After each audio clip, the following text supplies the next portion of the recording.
রাজা অহস্যরস আদেশ দিয়েছিলেন যে তার রাজ্যের সকল লোককে হামনের সামনে নতজানু হয়ে শ্রদ্ধা জানাতে হবে, যিনি ছিলেন তার প্রধানমন্ত্রী। এখানে বলা হয়েছে যে তাহাতে রাজার যে দাসেরা রাজদ্বারে থাকিত তাহারা সকলে। এটি ইস্তের পুস্তকের 3 অধ্যায় 2 পদে রয়েছে। হামনের কাছে নত হইয়া প্রণিপাত করিতে লাগিল, কারণ রাজা তাহার সম্বন্ধে সেইরূপ আজ্ঞা করিয়াছিলেন।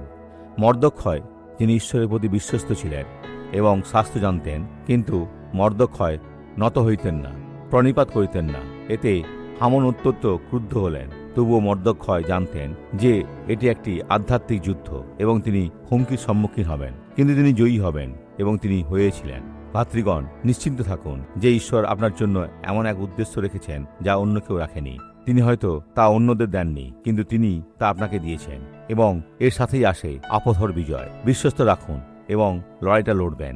আমরা এখন প্রার্থনা করব। পিতা, আপনি যা করেন তার জন্য আপনাকে অনেক ধন্যবাদ। কখনো কখনো তোমার কাজ আমাদের কাছে ছোট মনে হতে পারে, কিন্তু তা এক মহান বিজয়ের দিকে নিয়ে যাবে। বিশেষ করে যখন মনে হয় সবকিছু বুঝি শেষ হয়ে গেছে, কারণ তুমি পথ দেখাও, বিশাল প্রাচীর ভেঙে চুরমার করো, নতুন পথ তৈরি করেন এবং আমাদের বিজয় দান করেন। যিশুর নামে আমি এই ব্যক্তির বিরুদ্ধে শত্রুর প্রতিটি কাজকে অচল করে দিচ্ছি এবং বলছি, বেরিয়ে যাও।